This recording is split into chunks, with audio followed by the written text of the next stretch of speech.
S masters, ಎಲ್ಲ ಮಾಸ್ಟರ್ಸ್ಗೆ ನಮ್ಮ ವಂದನೆಗಳು. ಮುಂದಾಗಿ ನಮ್ಮ ಪರಮ ಗುರುವಾದ ಬ್ರಹ್ಮರ್ಷಿ ಪಿತಾಮಹ ಪತ್ರಿಜಿಯವರಿಗೆ, ನಮ್ಮ ಆತ್ಮ ಗುರುವಾದ ಬ್ರಹ್ಮರ್ಷಿ ಪ್ರೇಮ್ನಾಥ್ ಅವರಿಗೆ ನಾವು ಸಾಷ್ಟಾಂಗ ಪ್ರಣಾಮವನ್ನು ತಿಳಿಸುತ್ತಾ ನಾವು ಮುಂದೆ ಬರೆಯೋಣ ಮಾಸ್ಟರ್ಸ್. ಎಸ್ ಮಾಸ್ಟರ್ಸ್, ಧ್ಯಾನ ಧ್ಯಾನ ಅನ್ನುವುದು ಕೇವಲ ಒಂದು ಎರಡು ಕಣ್ಣು ಮುಚ್ಕೋಬೇಕು, ಏನೋ ಒಂದು ಜಪ ಮಾಡ್ಬೇಕು, ಇಲ್ಲ ತಪ ಮಾಡ್ಬೇಕು, ಯಾರ ಒಂದು ಹೆಸರನ್ನು ಧ್ಯಾನ ಮಾಡ್ತಾನೆ ಇರಬೇಕು, ಈ ಒಂದು ಉದ್ದೇಶದಲ್ಲಿದ್ದೆ ನಾನು. ನಮ್ಮ ಪಿರಮಿಡ್ ಮೇಡಮ್ ಒಂದ್ ನಿಮಿಷ ವಿಡಿಯೋ ಆನ್ ಮಾಡ್ಕೊಳ್ಳಿ. ಮ್ಯಾಮ್ ಆನ್ ಅಲ್ಲಿ ಇಲ್ಲ, ಬರ್ತಾ ಇಲ್ಲ ಅವ್ರ ಫೋಟೋ.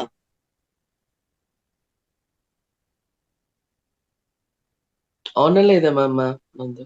ಹೌದಾ? Okay, ಕಾಣಿಸ್ತಾ ಇಲ್ಲ, ನೀವು ಕಾಣಿಸ್ತಾ ಇಲ್ಲ. ನನ್ನ ವಿಡಿಯೋ ಆನ್ ಅಲ್ಲೇ ಇದೆ. ಮಾತಾಡಿ ಮೇಡಮ್. ಓಕೆ, ಸೊ ಈ ಒಂದು ಧ್ಯಾನ, ಈ ಒಂದು ಪಿರಮಿಡ್ ಧ್ಯಾನಕ್ಕೆ ನಾನು ಬರುವ ಮುಂಚೆ ನನ್ನ ಉದ್ದೇಶ ಹಂಗೆ ಇತ್ತು. ಧ್ಯಾನ ಅಂದ್ರೆ ಏನಿರುತ್ತೆ, ಸುಮ್ನೆ ಕೂತಿರ್ತೀವಿ, ಕಣ್ ಮುಚ್ಕೊಳ್ಬೇಕು, ಆದ್ರೆ ಒಂದು ಹೆಸರನ್ನು ನಾವು ಜಪ ಮಾಡ್ತಾನೆ ಇರಬೇಕು, ಈ ತರ ಒಂದು ಉದ್ದೇಶದಲ್ಲಿದ್ದೆ. ಆದರೆ ಈ ಒಂದು ಪಿರಮಿಡ್ ಮೆಡಿಟೇಷನ್ ಇಲ್ಲಿ ಬಂದಾಗ ಗೊತ್ತಾಯ್ತು ಧ್ಯಾನ ಅಂದ್ರೆ ಏನು ಅಂತ. ನಮ್ಮನ್ನ ನಾವು ಜಾಗೃತಿ ಮಾಡಿಕೊಳ್ಳುವುದು, ನಮ್ಮನ್ನು ನಾವು ಸಂಪೂರ್ಣವಾದ ಸ್ಥಿತಿಯಲ್ಲಿ ಇದ್ದು ನಮ್ಮನ್ನು ನಾವು ತಿಳಿದುಕೊಂಡು ಅತೀತವಾದ ಶಕ್ತಿ, ಜ್ಞಾನ, ಸ್ಥಿತ ಈ ಒಂದು ಏನಿದೆಯೋ ಅದೆಲ್ಲ ಪಡೆಯಬಹುದು ಅಂತ. ಸರಿ, ಧ್ಯಾನ ನಾನು 2003 ಪ್ರೇಮ್ನಾಥ್ ಸರ್ ಅವರು ನನ್ಗೆ ಈ ಒಂದು ಧ್ಯಾನವನ್ನು ತಿಳಿಸಿ ನನ್ನ ಮುಂದೆ ವರ್ಸಿದ್ರು. ಈ 2003 ನಾನಾಗ ಇನ್ನು I was study. Okay, so ಆಗ ಒಂದ್ಸತಿ ಸರ್ ನಮ್ಮ ಮನೆಗೆ ಬಂದಿದ್ರು. ಇಲ್ಲ, ಧ್ಯಾನ ಅಂದ್ರೆ ಇದು, ಈ ತರ ಧ್ಯಾನ ಮಾಡ್ಬೇಕು. ಏನ್ ಮಾಡ್ಬೇಕು, ನಿನ್ನ ಒಂದು ಶ್ವಾಸವನ್ನು ಇಟ್ಕೋ ಅಷ್ಟೆ. ನಮ್ಮ ಗುರುಗಳು ಅಂದ್ರೆ ಪತ್ರಿಜಿ ಅವರು ನಮ್ಗೆ ಹೇಳಿಕೊಟ್ಟಿರುವ ಆ ಒಂದು ಧ್ಯಾನ ಇದು ಅದ್ಭುತವಾದ ಸ್ಥಿತವಿದೆ. ನಾವು ಇಲ್ಲಿ ಭ್ರಮೆಯಲ್ಲಿ ಇದ್ದೇವೆ. ಈ ಒಂದು ಭ್ರಮೆ ಸ್ಥಿತದಿಂದ ಸತ್ಯದ ಸ್ಥಿತದ ಕಡೆ ನಮ್ಮ ಪಯಣ ಆಗಬೇಕು. ಆ ಒಂದು ಪಯಣ ಆಗಬೇಕು ಅಂದ್ರೆ ಸತ್ಯವನ್ನು ತಿಳಿಯಬೇಕು. ಆ ಒಂದು ಸತ್ಯನು ತಿಳಿಯಲು ಸಾಧ್ಯ ಕೇವಲ ಧ್ಯಾನದಿಂದ ಅಂತ ಹೇಳಿದ್ರು. ಸರಿ, ಆ ಒಂದು ದಿವಸ ನಾನು ಕೂತಿದ್ದೆ ಸರ್ ಜೊತೆಲಿ. ಏನಾಯ್ತು ಅಂದ್ರೆ ನನ್ಗೆ ವಿಷನ್ ಸ್ಟಾರ್ಟ್ ಆಯ್ತು. ಏನಿದು ಕಾಣ್ತಾ ಇದೆ, that is called vision. So that is called third I travel. Okay, ಆ ತರ ಎಲ್ಲ ಹೇಳ್ತಾ ಇದ್ದೆ. ಸರಿ, ಏನು ಅಂತ ನಾನು ಕೂರ್ತಾ ಇದ್ದೆ. ಆವತ್ತಿನ ದಿವಸದಿಂದ ಶುರು ಮಾಡಿದವರು ನಾನು ಆಗ್ಲಿಂದ ಸ್ಟಾರ್ಟ್ ಮಾಡಿಕೊಂಡು ನನ್ನ ಧ್ಯಾನ ಪಯಣವನ್ನು ಮುಂದುವರಿಸುತ್ತಾ ಬಂದಿದ್ದೇನೆ. ಆಮೇಲೆ ಆವತ್ತೊಂದು ದಿವಸದಿಂದ ನನಗೆ ವಿಷನ್ ಸ್ಟಾರ್ಟ್ ಆಯ್ತು. ಎಲ್ಲ ಪ್ರಶ್ನೆಗಳಿಗೆ ಸಮಾಧಾನ ಬರುವುದು ಶುರುವಾಯಿತು. ಸಮಾಧಾನ ನಮಗೆ ಬರುವುದು ಅಂದರೇನೆ ಆ ಒಂದು ಸಮಾಧಿ ಸ್ಥಿತಿ ಅಂತ ನಮ್ಮ ಗುರುಗಳು ನನಗೆ ಹೇಳಿದ್ದಾರೆ, ಪ್ರೇಮಿತ್ ಸರ್ ಅವರು. ಮತ್ತೆ ಈಗ ನಾವು ಧ್ಯಾನದಲ್ಲಿ ಕೂತಿರ್ತೀವಿ. ಈ ಧ್ಯಾನದಲ್ಲಿ ಕೂತಿರುವಾಗ ನಮ್ಗೆ ಒಂದು ಮೆಸೇಜಸ್ ಆಗ್ಲಿ, ವಿಷನ್ಸ್ ಆಗ್ಲಿ, ಏನೇ ಆಗ್ಲಿ ಒಂದು ಬರ್ತಾ ಇರುತ್ತೆ. ಆ ತರ ಬರುವುದಂದ್ರೆ ಹೇಗೆ ಬರುತ್ತೆ ಅಂತ ಮೊದಲು ನನಗೆ. ಸೊ ಧ್ಯಾನದಲ್ಲಿ ಕೂತಿರುವಾಗ ನಮ್ಗೆ ಏನಾಗುತ್ತೆ ಅಂದ್ರೆ ನಮ್ಮ ಒಳಗೆ ಇರುವ ಈ ಒಂದು ಆತ್ಮತತ್ವ ಏನಿದೆಯೋ, ಅಂತರ್ತತ್ವ, ಅದು ಜಾಗೃತಿ ಆಗಲು ಶುರು ಆಗುತ್ತೆ. ನಾವು ನಮ್ಮ ಒಳಗೆ ಇರುವ ಈ ಒಂದು ಆತ್ಮದ ಜೊತೆಯಲ್ಲಿ ಒಂದಾಗೋದು ಶುರು ಆಗುತ್ತೆ. ಆ ಒಂದು ಅನುಸಂಧಾನ ನಮಗೆ ಗೊತ್ತಾಗುತ್ತೆ. ಆಗ ಈ ಒಂದು ಭ್ರಮಿತತ್ವವೇನು, ಸತ್ಯವೇನು, ಆ ಒಂದು ಡಿಫರೆನ್ಸ್ ಏನಿದೆಯೋ ಆ ಒಂದು ತಿಳಿಯಲು ನಮಗೆ ಸಾಧ್ಯವಾಗುತ್ತೆ. ಆಮೇಲೆ ಧ್ಯಾನದಲ್ಲಿ ಕೂತಿರ್ತೀವಿ, ಏನಾಗುತ್ತೆ, ನಾವು ನಮ್ಮೊಳಗೆ ಇರುವ ಆತ್ಮ ಜೊತೆಯಲ್ಲಿ ಒಂದಾಗ್ತೀವಿ. ಆಗ ವಿಷನ್ ಸ್ಟಾರ್ಟ್ ಆಗುತ್ತೆ. ಅಂದ್ರೆ ಏನು ಅಂದ್ರೆ ಒಂದು ಮೆಸೇಜಸ್ ನಮ್ಗೆ ಬರಲು ಶುರು ಆಗುತ್ತೆ. ಹೇಗೆ ಅಂದ್ರೆ ಒಂದು ವಿಷನ್ ನಮ್ಗೆ ಪಿಕ್ಚರ್ಸ್ ತರ ಬರ್ಬೋದು, ಪಿಕ್ಚರ್ಸ್ ತರ ನಮ್ಗೆ ಬರ್ಬೋದು, ಇಲ್ಲ ಔಟ್ ವಾಯ್ಸ್. ನಾವೀಗ ಹೇಗೆ ಮಾತಾಡ್ತಾ ಇದೀವೋ ಆಗ ನಮ್ಗೆ ಯಾರೋ ಒಂದು ಮಾತಾಡ್ತಿದ್ದಾರೆ, ನಮ್ಗೆ ಕೇಳಿಸ್ತಾ ಇದೆ ಅಂತ ನಮ್ಗೆ ಅನ್ಸುತ್ತೆ. That's called outer voice. ಇಲ್ಲ ಅಂದ್ರೆ ಇನ್ನರ್ ವಾಯ್ಸ್. ಇನ್ನರ್ ವಾಯ್ಸ್ ಅಂದ್ರೆ ಏನು ಅಂದ್ರೆ ಒಳಗಿಂದ ಯಾರೋ ಹೇಳ್ತಿದ್ದಾರೆ ಇದಲ್ಲ ಇದು ಈ ತರ ಹೋಗು ಈ ತರ ಮಾಡು. That is called an inner voice. When we are ನಾವು ಯಾಗ ಧ್ಯಾನದಲ್ಲಿದ್ದೇವೋ ಆಗ ನಮಗೆ ಆ ಒಂದು ಮೆಸೇಜಸ್ ಏನಿದೆಯೋ ಆತ್ಮ ಜೊತೆ ಒಂದಾಗ್ತಿವಲ್ಲ, ಒಳಗಿರುವ ಆ ಒಂದು ತತ್ವ ನಮಗೆ ಈ ತರಹ ನಮ್ಮ ಜೊತೆಯಲ್ಲಿ ಸಂಪೂರ್ಣವಾಗಿ ಅನುಸಂಧಾನವಾಗಿ ನಮಗೆ ಮೆಸೇಜಸ್ ಕೊಡೋದು ಶುರು ಆಗುತ್ತೆ. ಇನ್ನು ವಾಯ್ಸ್ ಅಂದ್ರೆ ಒಳಗಿಂದ ಹೇಳೋದು. ಇನ್ನೊಂದೇನು ಅಂದ್ರೆ ರೈಟಿಂಗ್ಸ್, ನಮ್ಗೆ ಯಾರೋ ಬರೆದಿರೋದು ನಮ್ಗೆ ಕಾಣಿಸ್ಕೊಳ್ಳೋದು. ಸೊ ಈ ತರಹ ನಮಗೆ ಧ್ಯಾನದಲ್ಲಿ ಕೂತಿರುವಾಗ ನಾವು ಮೆಸೇಜಸ್ ನ ತಗೊಳ್ಳೋದು ಶುರುವಾಗುತ್ತೆ. ಆಮೇಲೆ ಜ್ಞಾನ ಬರೋದು ಶುರುವಾಯ್ತು. ಯಾವಾಗ್ಲೂ ಏನೋ ನಾನು ನೋಡಿಲ್ಲ, ಯಾರದ್ದು ಕೇಳಿಲ್ಲ, ಆದ್ರೂ ಒಂದೊಂದಾಗಿ ಜ್ಞಾನವನ್ನು ತಿಳಿಯಲು ಶುರು ಮಾಡಿದೆ. ಸೊ ಇದೆಲ್ಲ ನಾನು ಫೋನ್ ಮಾಡಿ ಹೇಳ್ತಿದ್ದೆ. ಹೇಳಿರುವಾಗ ಅವ್ರು ಹೇಳೋರು ಇಲ್ಲ ಇಲ್ಲ ಇದೆಲ್ಲ ಸ್ಪಿರಿಚುವಲ್ ನಾಲೆಜ್, ಓಕೆ, ಎಲ್ಲೂ ಸಿಗಲ್ಲ ನಮ್ಗೆ ಬುಕ್ಕಲ್ಲಿ. ಸೊ ನೀನೆಲ್ಲ ಒಂದು ಬುಕ್ಕಲ್ಲಿ ಬರೆದು ಬಿಡು. ಸರಿ ಅಂತ ನಾನು ಬರೆಯಲು ಶುರು ಮಾಡಿದ್ದೆ. ಈ ತರ ಧ್ಯಾನದಲ್ಲಿ ಮುಂದೆ ಬರೆಯುತ್ತಾ ನಮ್ಗೇನು ಅಂದ್ರೆ ಸರಿ ಏನೇನೋ ಬರ್ತಿದೆ, ಏನೇನೋ ಬರಿತಾ ಇದೀವಿ, ನಮ್ಗೆ ಬರ್ತಾ ಇರೋದು ಸತ್ಯನಾ ಅನ್ನೋ ಒಂದು ಪ್ರಶ್ನೆ ಬರ್ತಿತ್ತು ನಮ್ಗೆ. ಸೊ ಏನ್ ಮಾಡೋದು? ಸರಿ ಒಂದ್ಸತಿ ಏನಾಯ್ತು ಅಂದ್ರೆ ನಾವಿರೋದು ಇಲ್ಲಿ ಫಿಸಿಕಲ್ ವರ್ಲ್ಡ್ ಅಲ್ಲಿ ಇದ್ದೀವಿ.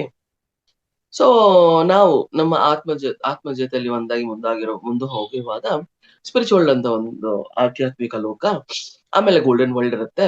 ಇದ್ರವರೆಗೂ ನನ್ಗೆ ಗೊತ್ತು, ನಾನು ಕೇಳಿದ್ದೀನಿ. ಓಕೆ, ಅದರ ಮೇಲೆ ಇರೋದು ಸೆಂಟ್ರಿಕ್ ವರ್ಲ್ಡ್ ಅಂತ, ಅದರ ಮೇಲೆ ಇರೋದು ಆ ಒಂದು ಡೀಪರ್ ಸೆಂಟ್ರಿಕ್ ವರ್ಲ್ಡ್ ಅಂತ, ಆಮೇಲೆ ಬರೋದು ಆ ಒಂದು ವರ್ಲ್ಡ್ ಆಫ್ ಅಲ್ಟಿಮಾ ಅಂತ ನಾನು ತಿಳಿಯಲು ಶುರು ಮಾಡಿದ್ದೇನೆ ಎಲ್ಲಿ ಧ್ಯಾನದಲ್ಲಿ.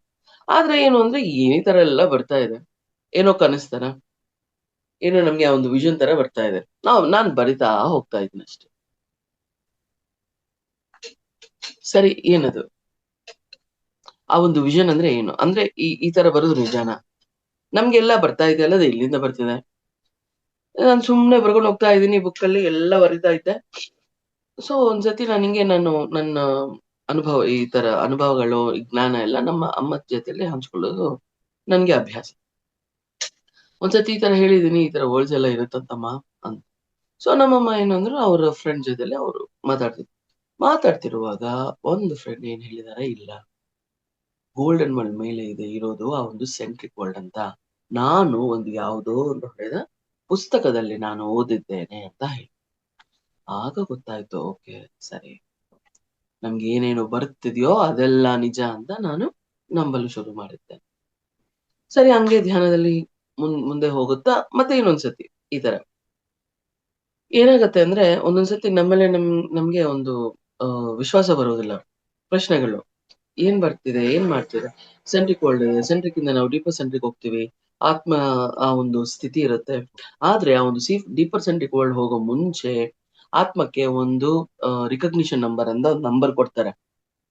ಓಕೆ, ಆ ಒಂದು ಏನು ಅಂದ್ರೆ ನಮ್ಮ ಹೆಸರುಗಳು ತರ ಏನಿದೆಲ್ಲ ಪಾಸ್ ತರ ಹೆಸರು ತರ ಏನಿದೆಲ್ಲ ಫಿಸಿಕಲ್ ವರ್ಲ್ಡ್ ನಾವು ನೋಡ್ತಾ ಇದ್ವಿ ತಾನೆ. ಇದಕ್ಕೆ ನಾನೇನಾದ್ರೂ ಕರೆಕ್ಟ್ ಮಾಡ್ಬಿಡ್ತಾ ಇದ್ದೀನ? ನನ್ನ ಮನಸ್ಸು ಮಾತಾಡ್ತಿದ್ಯಾ, ಆತ್ಮ ಮಾತಾಡ್ತಿದ್ಯಾ? ಇಲ್ಲ, ನನಗೆ ಗೊತ್ತು ನನ್ನ ಮನಸ್ಸು ನನ್ನ ಜೊತೆಲಿ ಇದೆ, ಆದ್ರೆ ಒಳಗಿಂದ ಈ ಬರ್ತಿರುವ ಈ ಒಂದು ಜ್ಞಾನ ಎಂತಹ ಸತ್ಯ. ಒಂದ್ಸತಿ ಏನಾಯ್ತು, ಪ್ರೇಮ್ನಾಥ್ ಸರ್ ನನಗೆ ಒಂದು ಕಡೆಗೆ ಕರೆದಿದ್ರು. ಅಲ್ಲಿ ಒಂದು ಕ್ಲಾಸ್ ಆಗ್ತಿದೆ, ನನ್ಗೆ ತಬಾ. ಸರಿ, ಅಲ್ಲಿ ಹೋಗಿರುವಾಗ ಧ್ಯಾನ ಮುಗಿತು. ಏನಾಯ್ತು ಅಂದ್ರೆ ನೋಡು, actually centric world deeper centric world ಅಂತ ಇದೆ. ಆ ಡೀಪರ್ ಸೆಂಟ್ರಿಕ್ ವರ್ಲ್ಡ್ ಒಂದು ಲೋಕ, ಆ ಒಂದು ಲೋಕಕ್ಕೆ ಹೋಗುವ ಮುಂಚೆ ಆತ್ಮಕ್ಕೆ ಈ ತರಹ ರಿಕಗ್ನಿಷನ್ ಬೇಕಂತೆ, ಈ ನಂಬರ್ ಬೇಕಂತೆ ಅಂತ ಧ್ಯಾನದಲ್ಲಿ ಬಂದಿದೆ ಅಂತ ಹೇಳಿದ. ಓ, ಸೊ ಏನಾದ್ರೂ ಅದು ತಪ್ಪಾಗಿದೆ ಅನ್ಕೊಳ್ತೇವೆ. ಒಂದೇ ತರಹ ಧ್ಯಾನದಲ್ಲಿ ಜ್ಞಾನವನ್ನು ತಗೊಳ್ಳೋದು ಸಾಧ್ಯವಾಗಿದೆ. ಎಲ್ಲ ಸರಿ, ನಾವು ಧ್ಯಾನ ಮಾಡುತ್ತಿದ್ದೇವೆ, ಒಳಗಿರುವ ಈ ಒಂದು ಆತ್ಮವನ್ನು ಜಾಗೃತಿ ಮಾಡುತ್ತಾ ನಮ್ಮನ್ನ ನಾವು ಸರಿಯಾದ ಅದ್ಭುತವಾದ ಆ ಒಂದು ಸ್ಥಿತಿಯನ್ನು ಪಡೆಯಲು ನಾವೇ ಮುಂದುವರಿಯುತ್ತಿದ್ದೇವೆ ಅಂತ ನನಗೆ ಸಂಪೂರ್ಣವಾಗಿ ನಂಬಿಕೆ, ವಿಶ್ವಾಸ ಬಂತು. ಆಮೇಲಿಂದ ನನಗೆ ಯಾವಾಗ್ಲೂ ಯೋಚನೆ ಬಂದಿಲ್ಲ ಇದು ತಪ್ಪ ರೈಟ್, ಇಲ್ಲ ತಪ್ಪೇ ಅಲ್ಲ ಅಂತ ಗೊತ್ತಾಯ್ತು. ಸರಿ, ಹಾಗೆ ಮುಂದೆ ಹೋಗ್ತಿರುವಾಗ ನನ್ನ ಮೊದಲನೇ ಎಕ್ಸ್ಪೀರಿಯನ್ಸ್ ಏನು ಅಂದ್ರೆ, ಸರಿ ಒಂದ್ಸತಿ ರಾತ್ರಿ ನಾನು ಇನ್ನು ಓದ್ತಿದ್ದಾಗ ರಾತ್ರಿ ಕೂತಿದ್ದೀನಿ ಧ್ಯಾನದಲ್ಲಿ, ಕಣ್ಣು ಮುಚ್ಕೊಂಡ ತಕ್ಷಣ 106 ಆತ್ಮಗಳು ನನ್ನ ಮುಂದೆ. ಏನ್ ಮಾಡೋದು? ನನಗೆ ಗೊತ್ತಾಗಲ್ಲ, ಭಯ ಆಯ್ತು. ಏನ್ ಈ ತರ ಎಲ್ಲ ಕಾಣಿಸ್ಕೊಂಡೆ ನಾನೇನ್ ಮಾಡ್ಲಿ? ಸರಿ, ಕಣ್ಬಿಟ್ಟಿದ್ದೀನಿ, ಸುಮ್ನೆ ಯಾಕೆ. ಕಣ್ಣು ಮುಚ್ಚಿದ ತಕ್ಷಣ ಮತ್ತೆ ಅದೇ ದೃಶ್ಯ. ಆದ್ರೆ ನಾನು ಈ ತರ ಆತ್ಮಗಳು ಬಂದ್ರೆ ಅದನ್ನ ನಾವು ಬಿಡುಗಡೆ ಮಾಡ್ಬೇಕು, ಅದಕ್ಕೋಸ್ಕರ ಬರುತ್ತೆ ಅಂತ ನನ್ನ ಗುರುಗಳು ನನಗೆ ಹೇಳಿದ್ರು. ಸರಿ, ಏನ್ ಮಾಡ್ಬೇಕು, ಇಷ್ಟೆಲ್ಲ ಬಂದಿದೆ ಅಲ್ಲಪ್ಪ ಅಂತ ಅನ್ಕೊಂಡೆ. ಆಗ ಧ್ಯಾನದಲ್ಲಿ ಕೂತಿದ್ದೆ, ಭಯ ಆಗ್ತಿತ್ತು. ಆತ್ಮಗಳೆಲ್ಲ ಬಿಡುಗಡೆ ಆಗ್ಬೇಕು ಅಂತ ನಾನು ಏನ್ ಮಾಡಿದೆ, ಪತ್ರಿ ಸರ್ ಕಾನ್ಶಿಯಸ್ ನಾನು ಇನ್ವೈಟ್ ಮಾಡಿದೆ. ಸೊ ಪತ್ರಿ ಸರ್ ಕಾನ್ಶಿಯಸ್ ಇನ್ವೈಟ್ ಮಾಡಿದಾಗ ಸರಿ ಪತಿ ಸರ್, ನೀವು ನಮ್ಮ ಜೊತೆಲಿ ಇರ್ಬೇಕು, ನಾನು ಈ ಒಂದು ಕಾರ್ಯ ಮೊದಲನೇ ಸತಿ ಮಾಡ್ತಾ ಇದ್ದೀನಿ ಅಂತ ಎಲ್ಲ ಹೇಳ್ಕೊಂಡು ಪತಿ ಸರ್ ಕಾನ್ಶಿಯಸ್ ಅಲ್ಲಿ ಜೊತೆಲಿ ಒಂದಾಗಿ ಈ ಒಂದು ಆತ್ಮಗಳನ್ನ ಒಂದೊಂದಾಗಿ ಸ್ವಲ್ಪ ಬಿಡುಗಡೆ ಮಾಡಲು ಶುರು ಮಾಡ್ತಾ ಇದ್ದೆ. ಆಗ ಒಂದ್ಸತಿ ನನಗೆ ಭಯ ಆಯ್ತು, ಪತಿ ಸರ್ ನೀವಿದ್ದೀರಾ ಅಂತ. ಆ ಅಂತ ಒಂದು ವಾಯ್ಸ್ ಬಂತು, ದ ಫಸ್ಟ್ ಔಟರ್ ವಾಯ್ಸ್. ನಾನು ಕೇಳಿರೋ ದ ಫಸ್ಟ್ ಔಟರ್ ವಾಯ್ಸ್. ನನ್ಗೇನೆ ಒಂಥರ ಗೂಸ್ ಬಂಪ್ಸ್ ಬಂದಂಗಾಯ್ತು. ಏನು ನನಗೆ ಕೇಳಿಸ್ತಿದೆ. ಸೊ ಆ ತರ ಕೇಳಿಸ್ಕೊಂಡು ಆತ್ಮಗಳನ್ನೆಲ್ಲ ನಾನು ಬಿಡುಗಡೆ ಮಾಡಿ ಹಿಂಗೆ ಮುಂದೆ ಬರೀತಿದ್ದೆ. ಒಂದ್ಸತಿ ಏನಾಯ್ತು ಅಂದ್ರೆ, ಈಗ ಧ್ಯಾನದಲ್ಲಿ ಇರ್ತೀವಿ, ನಾವು ಅತೀತವಾದ ಸ್ಥಿತಿಯಲ್ಲಿರ್ತೀವಿ. ಮಾಸಸ್ ಎಲ್ಲ ನಮ್ಗೆ ತುಂಬಾ ಸಪೋರ್ಟ್ ಕೊಡ್ತಾರೆ, ಅದು ಇದು ಎಲ್ಲ ಹೇಳಿ. ಸರಿ, ನಾನು ಅದನ್ನ ನಂಬ್ಕೊಂಡು ಹೋಗ್ತಾ ಇದ್ದೆ. ಒಂದ್ಸತಿ ನನ್ನ ಮಗನಿಗೆ ನಾನು ಸೈಕಲ್ ಹೇಳ್ಕೊಡ್ತಿದ್ದೆ, just cycle. So when I was running behind, ನಾನು ಹಿಂದೆ ಓಡುತ್ತಿದ್ದೆ. ಆಗ ಏನಾಯ್ತು, ನನ್ನ ಕಾಲಿನ ಬೆರಳು, ದ ಮೈನ್ ಟೋ, ಅದು ಪೂರ್ತಿ ಕಟ್ಟೆ ಆಗೋಯ್ತು. ಆಲ್ಮೋಸ್ಟ್ ಒಂದು 15-70% ಕಟ್ಟೆ. ಸೊ ಕಟ್ಟಾಯ್ತು. ಆಗ ಕಾಣಿಸ್ಲಿಲ್ಲ.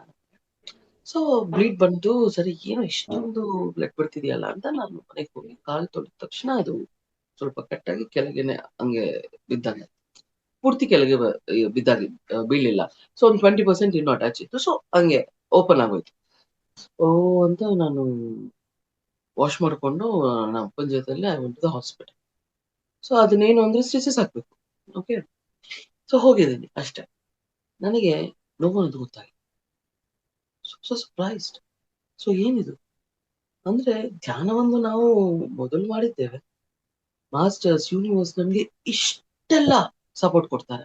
ಖಂಡಿತ ಖಂಡಿತ ಖಂಡಿತ ಆ ಒಂದು ಸಪೋರ್ಟ್ ನಮ್ಗೆ ವಿಶ್ವದಿಂದ ಸಿಗುತ್ತೆ, ನಮ್ಮ ಗುರುಗಳ ಕಾನ್ಶಿಯಸ್ ಇಂದ ಸಿಗುತ್ತೆ. ಅದಕ್ಕೆ ಯಾವಾಗಲೂ ವಿಶ್ವಾಸವನ್ನು ಕಳ್ಕೋಬಾರ್ದು, ಹೋಗ್ತಾನೆ ಇರ್ಬೇಕು. ಮೊದಲು ನನಗೂ ಹಂಗೆ ಅನ್ಸ್ತು, ಆಮೇಲೆ ಅನ್ಸ್ಲಿಲ್ಲ. ಹೌದು, ಏನ್ ಮಾಡ್ತಾರೆ, ಕೈ ಇಟ್ಕೊಂಡು ನಮ್ಮನ್ನ ಆ ಒಂದು ತಡೆಗೆ ತರ್ತಾರೆ. ಅಲ್ಲಿಂದ ಪ್ರಯಾಣ ನಮ್ದು ತಾನೆ. ಯಾವಾಗ್ಲೂ ಬಂದು ಅವ್ರು ಪುಷ್ ಮಾಡ್ತಾ ಇರ್ಬೇಕು ಅಂದ್ರೆ ನಮ್ಮ ಈ ಒಂದು ಔನ್ನತ್ಯ ಎಲ್ಲಿದೆ? ನಾವು ಹೇಗೆ ಮುಂದೆ ಹೋಗಲು ಸಾಧ್ಯ? ಅವ್ರೇನ್ ಮಾಡ್ತಾರೆ, ಯೂನಿವರ್ಸ್ ಏನ್ ಮಾಡುತ್ತೆ, ನಮ್ಗೆ ಸಹಕಾರ ಕೊಟ್ಟು ನಮ್ಗೆ ಒಂದು ತಡದಲ್ಲಿ, ಅಂದ್ರೆ ಒಂದು ಹತ್ರ ಅದನ್ನ ನಮ್ಮನ್ನ ನಿಲ್ಸುತ್ತೆ. ಅಲ್ಲಿಂದ ನಾವು ನಮ್ಮ ಪಯಣವನ್ನ ಮುಂದೆ ತಗೊಂಡು ಕಷ್ಟ ಪಡ್ಬೇಕು. ಕಷ್ಟ ಅಂದ್ರೆ ಏನು, ಮನಸ್ಸನ್ನ ನಮ್ ಜೊತೆ ಇಟ್ಕೊಳ್ಳೋದು ಅಷ್ಟೇ. ಅದು ಬಿಟ್ರೆ ಏನು ಮಾಡಂಗಿಲ್ಲ ನಮ್ಗೆ ನಾವು, ಅಲ್ವೇ? ಅಷ್ಟೇ. ಆಮೇಲೆ ಹೋಗ್ತಾ ಹೋಗ್ತಾ ಏನಾಯ್ತು, ಪ್ರೇಮ್ನಾಥ್ ಸರ್ ಜೊತೆಲಿ ಕೂತಿ ನಾನು ಧ್ಯಾನ ಮಾಡುತ್ತಿರುವಾಗ ಫಸ್ಟ್ ಮಾಸ್ಟರ್ ಸೇಮ್ ಅವ್ರ ವಾಕಿನ್ ಆಗೋಯ್ತು. ಸೊ ಇದು ವಾಕಿನ್ ಅಂತ ಗೊತ್ತಾಯ್ತು. ಆಮೇಲೆ ಚಾನೆಲಿಂಗ್ ಆಯ್ತು, ವಾಕಿನ್ ಆಯ್ತು, ಚಾನೆಲಿಂಗ್ ಆಯ್ತು, ಆಮೇಲೆ ಆಟೋ ರೈಟಿಂಗ್ ಆಯ್ತು. ಏನು ಅಂದ್ರೆ ಧಾರವಾಗಿ ಬರ್ತಾನೆ ಇತ್ತು, ನಾನು ಬರಿತಾನೆ. ಅದ್ಭುತವಾದ ಒಂದು ಅನುಭವ. ಆಮೇಲೆ ಈ ಒಂದು ಧ್ಯಾನದಲ್ಲಿ ಮುಂದುವರಿಯುತ್ತಾ ಸಂಪೂರ್ಣವಾಗಿ ವಿಶ್ವದ ಬಗ್ಗೆ, ಲೋಕಗಳ ಬಗ್ಗೆ, ಮಾಸ್ಟರ್ಸ್ ಬಗ್ಗೆ ಎಲ್ಲ ಗೊತ್ತಾಗುತ್ತೆ. ಒಂದು ಅದ್ಭುತ, ಅನಂತವಾದ ಒಂದು ಸ್ಥಿತಿ. ಏನು ಇಲ್ಲ, ನಾವೇನು ಅಂದ್ರೆ ನಾವು ನಮ್ಮ ಒಳಗಿರುವ ಒಂದು ಆತ್ಮದ ಜೊತೆಯಲ್ಲಿ the fine mine points connect ಆಗಿರ್ತೇವೆ. So the channeling happens there. ಆಗ ಏನ್ ಮಾಡಿದ್ರು, master Buddha, master Mahavatar Baba, master Ra, ಮತ್ತೆ master Lyra, the master flight. So ಇವರೆಲ್ಲ ಏನು ಅಂದ್ರೆ, ನಾನು ಆ ಡಿಫ್ರೆಂಟ್ ಪಾಯಿಂಟ್ಸ್ ಅಲ್ಲಿ ನಾವು ಚಾನೆಲ್ ಆಗಿರ್ತೀವಿ. So in the 5th point you can channel with any masses ಅಂತ ಹೇಳ್ಬಿಟ್ಟು ಅವರ ಆ ಒಂದು ಚಾನೆಲಿಂಗ್ ಅಂದ್ರೆ connectivity with the conscious. Okay, ಆ ತರ ಎಲ್ಲ ಆಯ್ತು. ಅದ್ಭುತವಾದ ಜ್ಞಾನವನ್ನು ಪಡೆದಿದ್ದೇನೆ. ಈ ಒಂದು ಲೋಕ ನಾವು ಭೂತತ್ವದಲ್ಲಿ ಅಂದ್ರೆ ಭೌತಿಕ ಸ್ಥಿತದಲ್ಲಿದ್ದೇವೆ. ವಿಶ್ವ ಅನ್ನೋದು 3 ಡಿಫರೆಂಟ್ ಪಾರ್ಟ್ಸ್ ಅಲ್ಲಿ ಇರುತ್ತೆ. ಇದು ಏನು ಅಂದ್ರೆ ಅನ್ಟೈಡ್ ಮೋಡ್. ನಾವಿರುವುದು ಅನ್ಟೈಡ್ ಮೋಡ್ ಅಲ್ಲಿ ಇರುವ ಅನೇಕ ಸೆಕ್ಟರ್ಸ್ ಮತ್ತೆ ಅನೇಕ ಡೈಮೆನ್ಷನ್ಸ್. ಸೊ ಇಷ್ಟು ಡೈಮೆನ್ಷನ್ಸ್ ಆಗಿ ಒಂದು ಸೆಕ್ಟರ್ ಆಗುತ್ತೆ. ಅಷ್ಟು ಸೆಕ್ಟರ್ಸ್ ಆದ್ರೆ ಒಂದು ಯೂನಿವರ್ಸ್ ಆಗುತ್ತೆ. ಇದು ಅನ್ಟೈಡ್ ಮೋಡ್ ಅಲ್ಲಿ ಇದೆ. ಇನ್ನು ಡೈಮೆನ್ಷನಲ್ ಮೋಡ್ ಅಲ್ಲಿ ಬರುತ್ತೆ. ಆಮೇಲೆ next comes the universal mode. ಈ ತರ ಡಿಫ್ರೆಂಟ್ ಮೋಡ್ಸ್ ಅಲ್ಲಿ ಇರುತ್ತೆ. ಒಂದೊಂದು ಲೋಕ, ಒಂದೊಂದು ತಲ ಅಂತ ಹೇಳೋದು ಶುರುವಾಯಿತು. ಇಲ್ಲಿ ಭೂಮಿ ಮೇಲೆ ಅದ್ಭುತವಾದ ಅತೀತವಾದ ಶಕ್ತಿ ಇದೆ. ಆ ಒಂದು ಶಕ್ತಿಯ ಜೊತೆಯಲ್ಲಿ ಒಂದಾಗಬೇಕು. ಇಲ್ಲಿ ನಾವು ಸ್ಪಿರಿಚುವಲ್ ವರ್ಕ್ಸ್ ಅಂತ ಮಾಡ್ತೀವಿ, ಆಧ್ಯಾತ್ಮಿಕದ ಆ ಒಂದು ಕಾರ್ಯಗಳು. ಆ ಒಂದು ಕಾರ್ಯಗಳು ಮಾಡುವಾಗ ಅತೀತವಾದ ಶಕ್ತಿ ನಮ್ಮೊಳಗೆ ಸ್ಥಿತವಾಗುತ್ತೆ. ಮಾಸ್ಟರ್ಸ್ ನಮ್ಮ ಜೊತೆಯಲ್ಲಿ ಇದ್ದು ಆ ಒಂದು ಕಾರ್ಯವನ್ನು ಸಂಪೂರ್ಣ ಮಾಡಿ. ಆ ತರಹ ಎಷ್ಟೋ ಮಾಡಿದ್ದೀವಿ. ಆ ತರದಲ್ಲಿ ಒಂದೇನು ಅಂದ್ರೆ ಇಲ್ಲಿ ಆತ್ಮಗಳಿರುತ್ತೆ. ಆ ಒಂದು ಆತ್ಮ ಇಲ್ಲ ಕಾನ್ಶಿಯಸ್. ಓಕೆ, ಇಲ್ಲಿ ಇರುವ ಪೂರ್ವಕವಾದ ಶಕ್ತಿಯನ್ನು ಬಲಹೀನ ಮಾಡಲು ಸ್ವಲ್ಪ ತಮ್ಮದೇ ಕಾರ್ಯ ಅನ್ನೋದು ಇಲ್ಲಿ ಇರುತ್ತೆ. ಅದೆಲ್ಲ ನಾವೇನ್ ಮಾಡ್ತೀವಿ ಅಂದ್ರೆ ನಾವಿಲ್ಲಿದ್ದೀವಿ, ನಮ್ಗೆ ಗೊತ್ತಾಗುತ್ತೆ. ಅದೇ ನಮ್ಗೆ ಅಷ್ಟು ಶಕ್ತಿ ಇರೋದಿಲ್ಲ ಆ ಆತ್ಮಗಳ ಜೊತೆ ಒಂದಾಗೋದು, ಅದನ್ನ ನಾವು ಬಿಡುಗಡೆ ಮಾಡ್ಬೇಕು ಇಲ್ಲ ಏನ್ ಮಾಡ್ಬೇಕು ಅಂತ. ಸೊ ನಾವೇನ್ ಮಾಡ್ತೀವಿ, ಡಿನೋಟ್ ಮಾಡ್ತಾ ಹೋಗ್ತೀವಿ ಅಷ್ಟೇ, ನೊಟೇಷನ್ಸ್ ಅಲ್ಲಿ. ಸೊ ಡಿನೋಟ್ ಮಾಡ್ಕೊಳ್ತಾ ಹೋಗ್ತೀವಿ, ಇದು ಲೇಬ್ಲಿಂಗ್ ಅಷ್ಟೇ. ಸೊ ಆ ವರ್ಕ್ ಅಲ್ಲಿ ಏನು ಅಂದ್ರೆ ಏನೇ ಆಗ್ಲಿ ಮಾಸ್ಟರ್ಸ್ ಯಾವಾಗ್ಲೂ ನಮ್ಮ ಜೊತೆಲಿದ್ದು ನಮ್ಮನ್ನ ಒಂದು ಓಕೆ. ಸೊ ಆ ತರ ವರ್ಕ್ಸ್. ಮತ್ತೆ ಇನ್ನೊಂದೇನು ಅಂದ್ರೆ ಪಿರಮಿಡ್ ಕೃಷ್ಣ ಅಂತ ಏನು ಅಂದ್ರೆ, ಇವಾಗ ನಮ್ಮ ಅರ್ತ್ ಹಿಂಗಿದೆ, ಮೇಲೆ ಒಂದು ಪಿರಮಿಡ್, ಅದ್ರ ಕೆಳಗೆ ಇನ್ನೊಂದು ರಿವರ್ಸ್ ಪಿರಮಿಡ್ ಇದೆ. ಸೊ ಆ ತರ ಕನ್ಸ್ಟ್ರಕ್ಷನ್ ಒಂದು ಆಗ್ತಿದೆ. ಅದಕ್ಕಾಗಿ ಪಿರಮಿಡ್ ಕಾರ್ನರ್ಸ್ ಏನೇನಿದೆಯೋ ಅದಕ್ಕೆ ಅತೀತವಾದ ಶಕ್ತಿಯಿಂದ ತುಂಬಿಕೊಂಡಿದೆ ಅದೆಲ್ಲ ಅಂತ ಈ ತರ ಎಲ್ಲ ಹೇಳಲು ಶುರು ಮಾಡ್ತೀವಿ.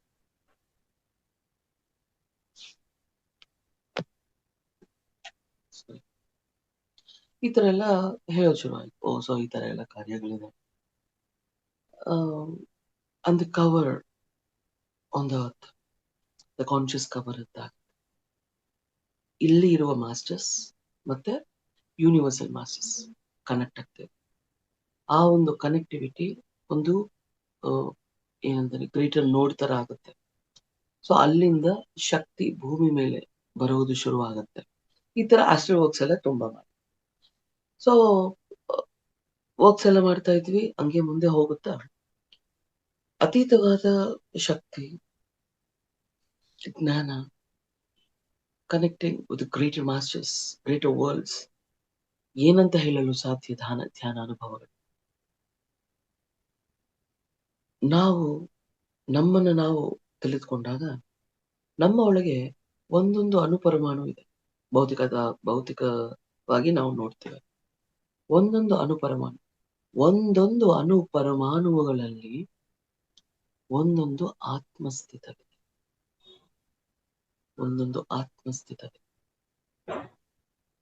ನಾವು ಧ್ಯಾನ ಮಾಡುತ್ತಾ ನಮ್ಮ ಮೈಂಡ್ ಸೋಲ್ ಏನಿದೆಯೋ ಅದನ್ನು ಜಾಗೃತ ಮಾಡ್ತೀವಿ.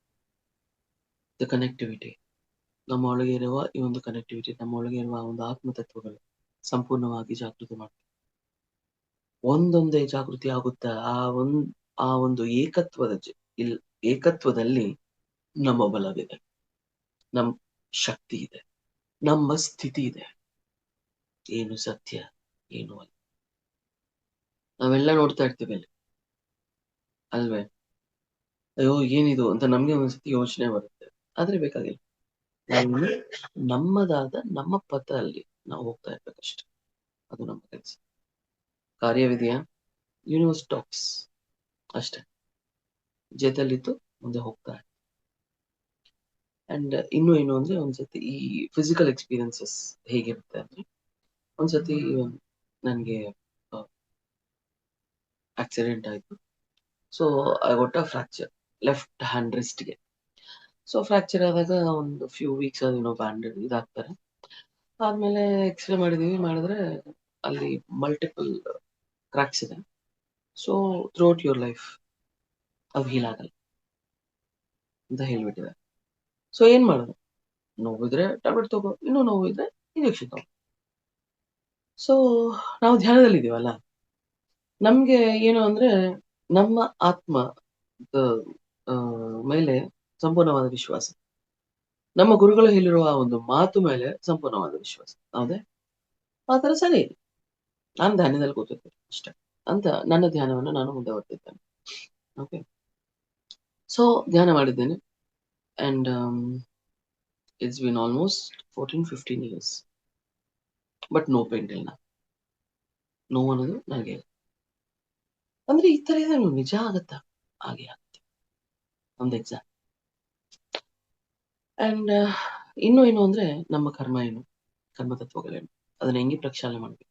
ಆ ಪ್ರಕ್ಷಾಳನೆ ಮಾಡ್ಬೇಕು ಅಂದ್ರೆ ನಮ್ಮೊಳಗೆ ಯಾವ ತರಹ ಚೇಂಜಸ್ ಬರ್ಬೇಕು, ಆ ಒಂದು ಚೇಂಜಸ್ ನಾವು ಹೇಗೆ ಆಕ್ಸೆಪ್ಟ್ ಮಾಡ್ಬೇಕು, ಹೇಗೆ ನಮ್ಮನ್ನ ನಾವು ಒಂದು ಭೌತಿಕ ಸ್ಥಿತದಿಂದ ಅದ್ವಿತೀಯವಾದ ಆತ್ಮಸ್ಥಿತ ತರಹ ಬದಲಾವಣೆ ಮಾಡ್ಕೋಬೇಕು ಅನ್ನೋದು ತೋರಿಸೋದು ಅವರೇ.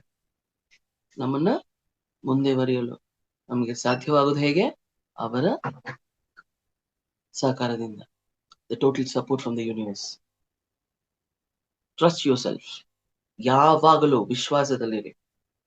ಏನೇ ಆಗಲಿ, ನಮ್ಮ ಒಳಗೆ ಇರುವ ನಮ್ಮ ಆತ್ಮತತ್ವ ಹೇಗೆ ಅಂದ್ರೆ, ಭೌತಿಕದಲ್ಲಿ ಇರುವ ಏನೇ ತತ್ವವಾಗಲಿ, ಏನೇ ಸ್ಥಿತವಾಗಲಿ, ಅದಕ್ಕಿಂತ ಹೆಚ್ಚಾಗಿ ಶಕ್ತಿಯನ್ನು ಸ್ಥಿತ ಮಾಡುವ ಸಾಧ್ಯ ಆತ್ಮಗಿರುತ್ತೆ.